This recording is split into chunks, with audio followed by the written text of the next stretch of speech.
Seguro Auto Use eu monto como quiser e só pago pelo que eu escolho. Se eu tirar o picles, eu pago menos, né? Não. Rápido e do meu jeito. Só na Use mesmo. Baixe o aplicativo e contrate. Use. Seguro, tipo você.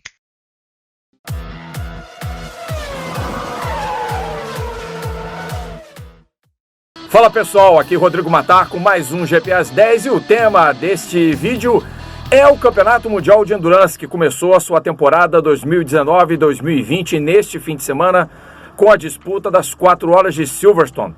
Corrida bastante movimentada, teve chuva, teve 4 carros diferentes na liderança. Quem diria que isso poderia acontecer numa etapa do Campeonato Mundial de Endurance, ainda mais com a discrepância técnica entre Toyota e os construtores não independentes, mas deu a lógica. Toyota vitoriosa com a trinca José Maria Lopes, Mike Conway e Kamui Kobayashi. Não faltou emoção nessa corrida que marcou aí o início do campeonato. Como eu falava, a temporada de 8 provas, 4 neste ano e 4 no próximo, inclusive com a participação, claro, do Brasil de volta ao calendário com as 6 horas de São Paulo em 1º de fevereiro. E, evidentemente, é uma homenagem ao Antoine Hubert.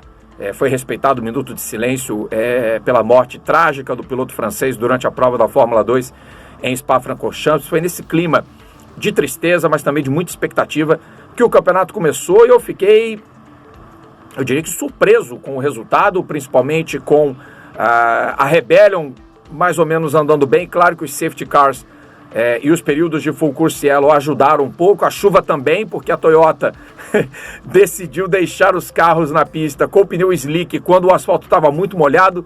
E aí eu me lembrei de piloto aí que fala pra caramba, que acabou também perdendo o controle de carro quando chovia numa prova do WEC. Isso já tem algum tempo, mas aconteceu e quase que a Toyota pôs a sua corrida a perder. Mas teve a luta, a Toyota deixou correr a briga entre os dois carros. No final, o Kazuki Nakajima não resistiu ao José Maria Lopes, que fez um excelente tour no final. E uma prova mais curta trouxe até mais emoção. Eu acho que o WEC vai acabar optando por mais provas de 4 horas na temporada 2021-2022. Talvez mais uma deverá ser adicionada ao calendário. Não sei em qual país. Bahrein fazer uma prova de 8 horas não tem muito sentido, na minha opinião. Eu acho que caberia muito mais você fazer uma corrida de 4 horas, toda ela à noite. Ficava bem interessante. Mas no cômputo geral foi bom. Foi bom para o Pipo Derani, que ficou muito satisfeito com a sua estreia num carro LMP1. Ele nunca tinha tido a oportunidade oficial de andar num carro LMP1. Ele só fez testes de pós-temporada com a Toyota. Tinha sido uma experiência muito válida para o excelente piloto brasileiro que conquista o seu pódio na estreia. Tomara que a Rebellion inscreva esse carro em mais corridas, que é o carro número 3, que não estava previsto para o campeonato todo e apareceu em Silverstone, que a equipe mude de ideia e faça com que o 3 apareça em mais outras corridas, inclusive no Brasil, fazer a prova de Sebring, que o Luiz Felipe Derani, o Pipo, esteja presente nesse carro. O 1 teve alguns probleminhas. O 1 é o carro do Bruno Senna, que incluíram o atropelamento de um mecânico que quebrou o dedão do pé esquerdo. Quando o Norman Nato foi fazer o pit, o carro deu uma escorregada, provavelmente num trecho já molhado dali de Silverstone, ou então o freio. Enfim, houve um incidente de atropelamento e depois foi uma falha de direção hidráulica, que deixou a equipe apenas na 10ª posição geral e em 5º entre os carros da LMP1. Não é um bom começo, mas se comparar com a Ginetta, a Rebellion está vários passos à frente, porque a gente viu que os Ginetta, embora tenham terminado, falta ainda a confiabilidade aos carros do construtor britânico. Mas potencial tem, o carro é muito bonito, é muito interessante, tem uma estrutura, de concepção aerodinâmica muito semelhante à do Toyota, com o ar passando por dentro do carro.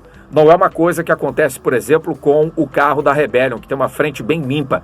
Há exemplo claro dos Oreca, que a P2 ela está virando praticamente Fórmula Oreca, porque dos 8 carros inscritos de 8 equipes diferentes, 7 eram do construtor francês, incluindo o Alpine, que só é rebatizado assim por imposição da própria marca, que hoje pertence à Renault. Aliás, já há muito tempo a Alpine pertence à Renault. A própria Alpine, a Sinatec Alpine, vai ter trabalho se ela quiser ser campeã mundial.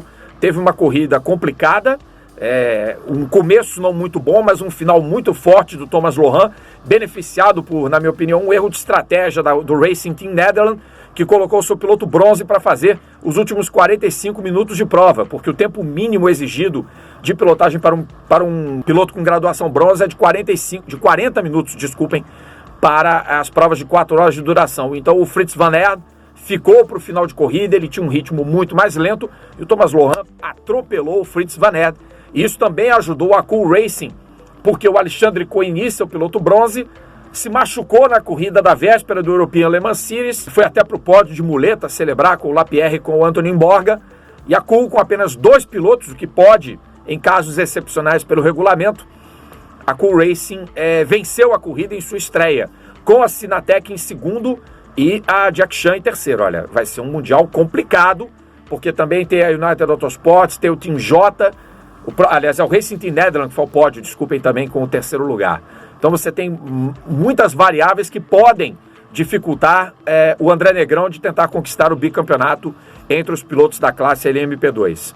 Na GTE Pro, o equilíbrio de sempre com as marcas, os 3 fabricantes apenas que agora disputam, muito embolados durante a corrida. Conservar os pneus foi um fator importante e a Porsche riu por último no final, porque no stint com pneu de pista seca, depois que a chuva caiu, ela dobrou os stints dos pneus Michelin e conseguiu ali, com a vantagem de o carro 91 ter trocado 4 pneus em relação a 2 trocados pelo 92, vencer em dobradinha com a dupla Jean-Marie Bruni e Richard Lietz.